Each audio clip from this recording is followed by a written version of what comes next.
nós queremos dar as boas-vindas para vocês, dizer que vocês já estão conosco no Conselho Missionário já há bastante tempo, desde a gestão da Marina, e que a gente tem orado por vocês, tá? E a gente gostaria de saber como é que vocês estão aí no campo,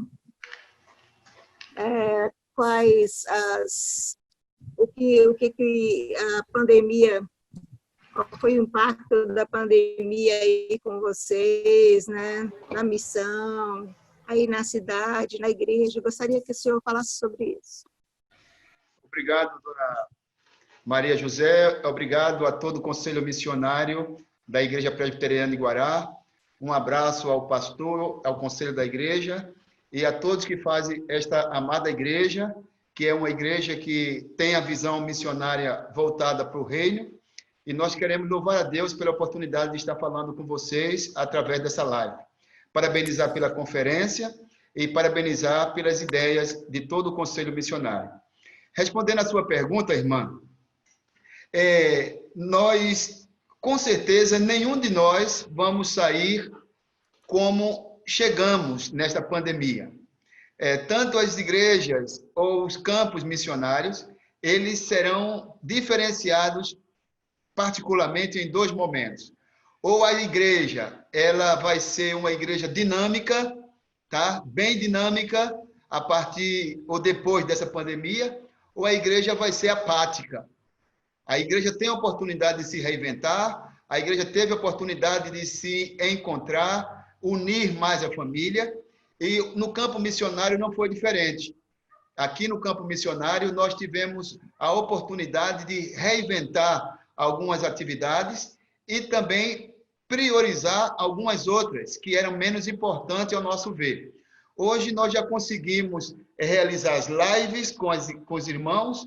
Infelizmente, alguns não têm habilidade com a informática, com redes sociais e coisas assim, aprenderam e outros ficaram apáticos.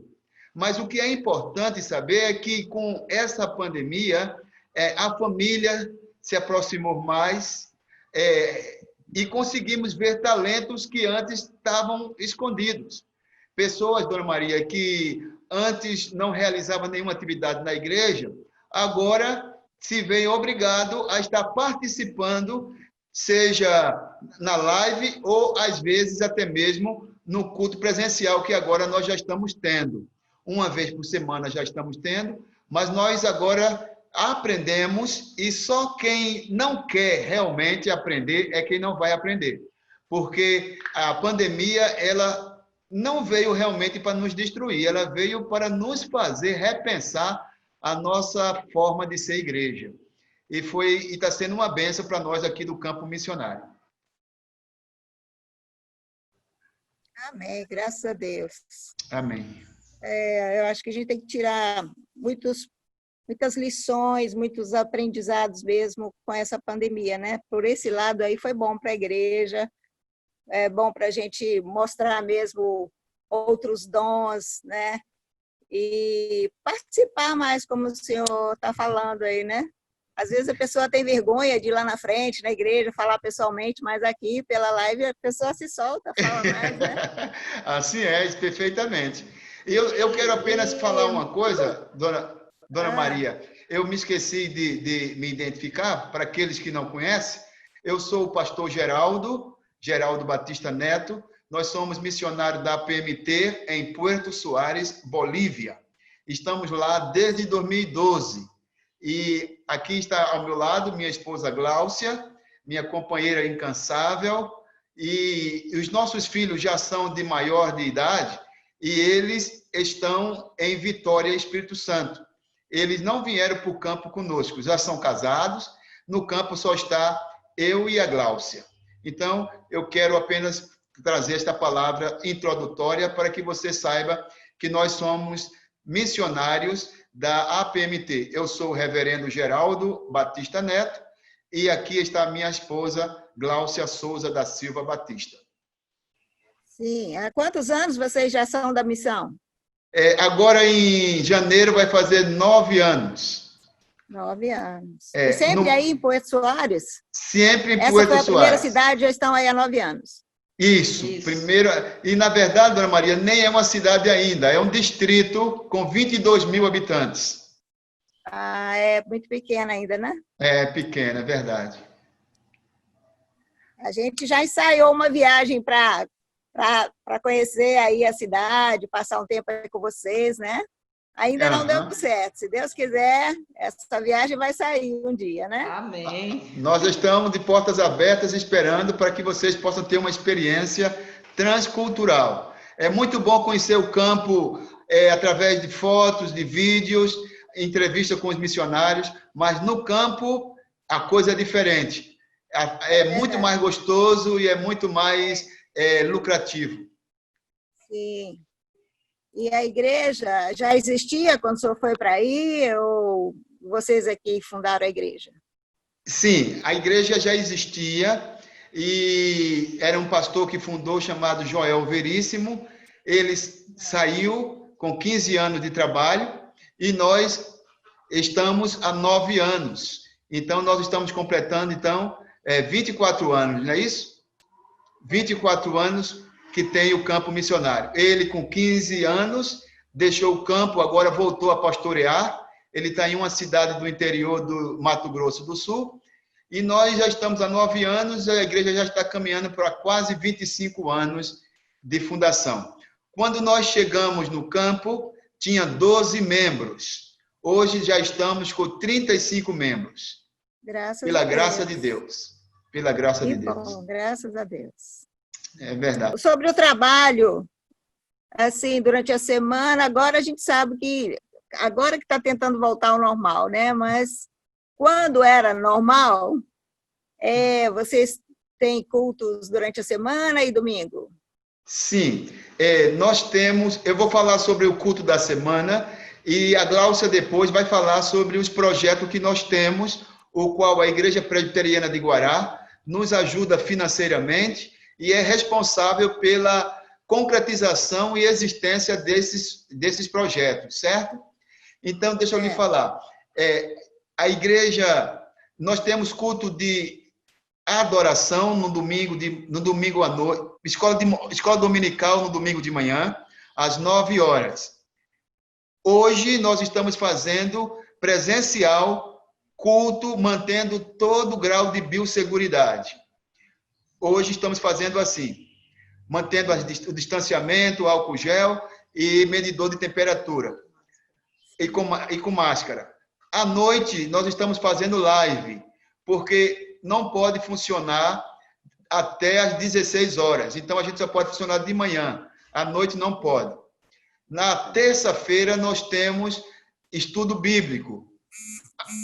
Antes da pandemia, sendo presencial, a gente tinha estudo bíblico. Hoje, a gente faz estudo bíblico via live, certo? Pelo Zoom. Quinta-feira, reunião de oração. A reunião de oração nós fazíamos também presencial. Agora, estamos fazendo reunião de oração pelo Zoom. Então, funcionamos domingo de manhã, domingo à noite, terça à noite, 7h30, e domingo à noite, 7h30. Os demais horários, nós estamos fazendo visita ou estamos fortalecendo os projetos que a Gláucia vai falar agora, para que a igreja conheça, e a senhora também, porque a igreja é que está cooperando e mantendo alguns desses projetos, os quais nós chamamos Frente de Trabalho de Evangelização. Nós temos 5 frentes de trabalho no projeto Bolívia, né? A primeira frente de trabalho, nós temos um programa de rádio chamado Um Novo Dia, que funciona de segunda a sexta-feira, de 9 da manhã às 10 da manhã. E essa rádio é FM, tem um alcance tanto na Bolívia, como também em cidades circunvizinhas do Brasil, em Corumbá, Ladário, né? E Corumbá. Então, são 2 cidades que têm um alcance, mesmo sendo na Bolívia, tem um alcance no Brasil. Então, a gente tem esse projeto, que é um projeto de evangelização através do rádio, toda semana, de segunda a sexta-feira. Também temos o projeto de escolinha de futebol, que funciona segunda, quarta e sexta, de 3 da tarde até às 6. São várias equipes, né? De várias faixas etárias, que são crianças e adolescentes que viviam ociosas e que nós conseguimos trazer para esse trabalho de esporte, mas também de evangelização. Os 15 primeiros minutos, o pastor Geraldo, que trabalha mais diretamente com eles, traz uma palavra e depois tem os treinos, tem os jogos, né? E assim as crianças vão se desenvolvendo, tanto biblicamente, como também através do esporte. Também temos o projeto 2S, Sopa e Salvação. Esse projeto, ele funciona nas dependências da igreja. Do lado ali da igreja, a gente prepara todo o ambiente com mesas, cadeiras, e nós servimos uma sopa para toda a comunidade. Não somente as pessoas da igreja, mas toda a comunidade, ela é servida dessa sopa. E antes nós também temos uma devocional de 15 minutos, tanto para as crianças como para os adultos. Ali a gente atendendo cerca mais ou menos de 70 a 90 pessoas por quinta-feiras, e famílias inteiras comparecem indo participar desse projeto. É um projeto assim muito gracioso, muito importante, e essas pessoas, elas vão, se alimentam e também elas levam uma quantidade de sopa para casa. Às vezes, nós também doamos, quando temos uma quantidade boa, doamos feijão, arroz, alguns alimentos para essas pessoas. Uma outra frente de trabalho que nós temos é a escolinha de Instituto de Computação. Nós, ao lado da igreja, temos uma casa onde funciona esse Instituto de Computação. Também de segunda a sexta-feira, né, em 2 horários, tanto pela manhã quanto à tarde, onde nós atendemos tanto crianças, adolescentes, jovens, adultos, que queira ter uma noção básica da informática. E ali nós temos professoras bolivianas da igreja que atendem essas pessoas, e antes de começar as aulas também tem um momento de devocional. E temos um outro projeto que é Cena na Caceleta, ou seja, uma janta no presídio, que funciona toda sexta-feira. Nós atendemos essa comunidade de prisioneiros, cerca mais ou menos de 90 a 100 pessoas, onde servimos uma janta para eles, né, que chamam de cena, e antes nós também temos um momento de devocional, um momento de levar a palavra, de cantar, de orar, às vezes até de ouvir algum dos presos que nos procura em particular para orar, fazer um aconselhamento, coisa desse tipo. Deixamos lá a janta deles e no outro dia nós vamos pegar essa vasilha limpa que eles deixam, para que na próxima semana estejamos novamente com eles. Então, esses são os projetos que nós temos no campo missionário, né? A rádio, a escolinha de futebol, a escola de Instituto de Computação, o projeto 2S e a janta no presídio. São 5 projetos que nós desenvolvemos juntamente com a sociedade, para estar levando a palavra, e não somente a palavra, mas também um alimento que eles tanto necessitam, juntamente com a palavra de Deus. Trabalhando bastante aí, graças a Deus, né? Verdade. Mão de obra, as mulheres arregaçam as mangas mesmo, tem muitas mulheres na igreja que ajudam a cozinhar, principalmente, né? Muita gente, muita comida que vocês fazem aí, né?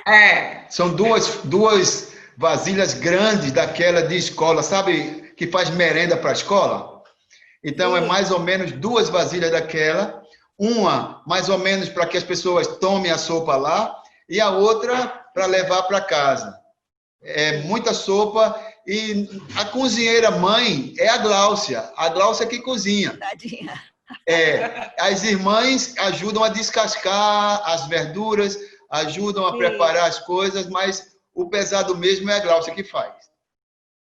Deus te abençoe e te dê muita força, viu, Gláucia? Amém, amém. Mas é gratificante, né, fazer esse trabalho para o Senhor, Isso é né? verdade. Sim, e vocês têm mais algum projeto assim para o futuro? Tem. Esse eu queria falar eu mesmo. Nós íamos começar agora em 2020 um projeto chamado Aprenda Português.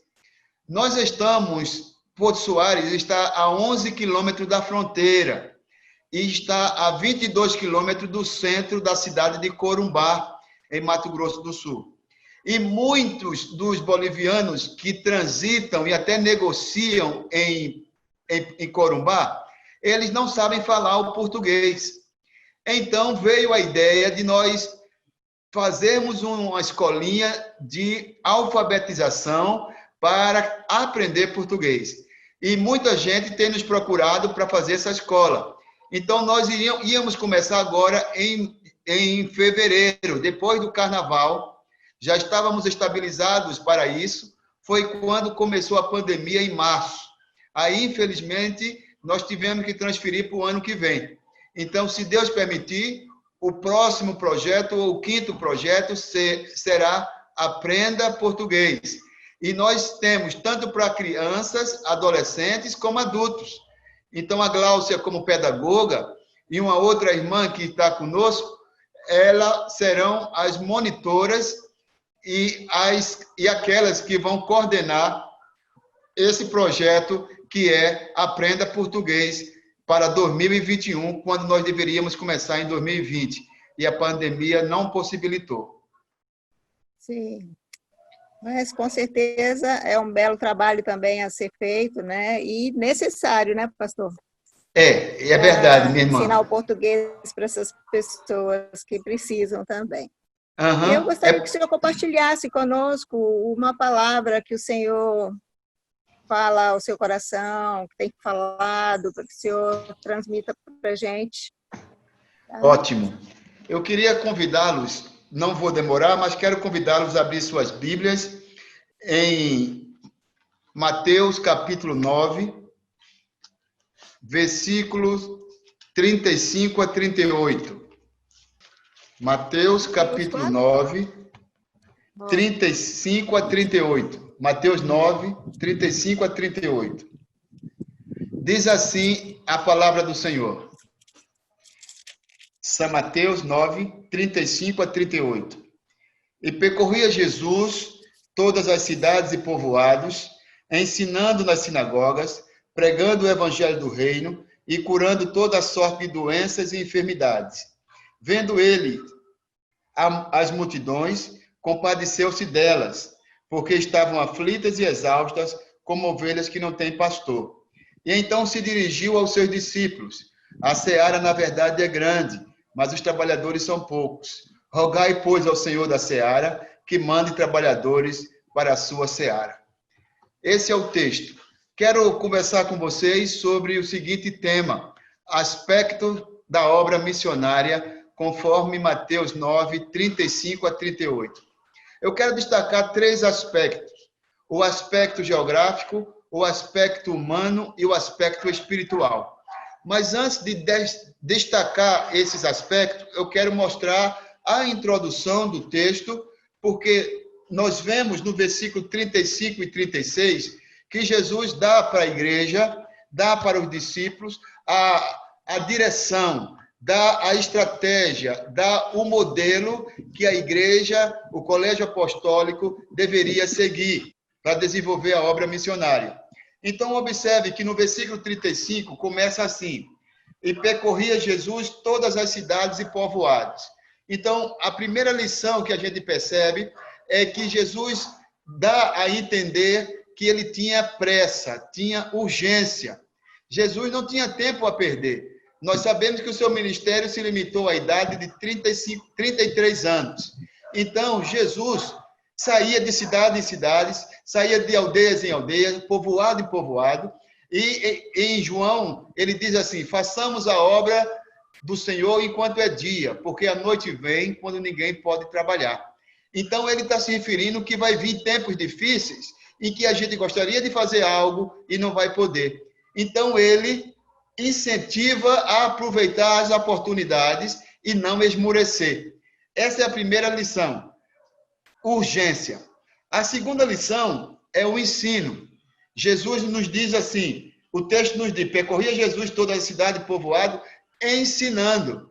Então, o segundo aspecto que a gente percebe nesse texto como modelo e incentivo que Jesus deixa é o ensino.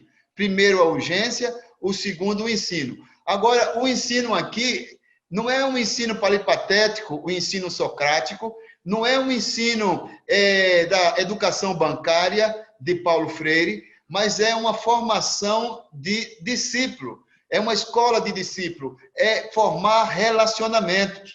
A palavra no original aqui é o didaquê.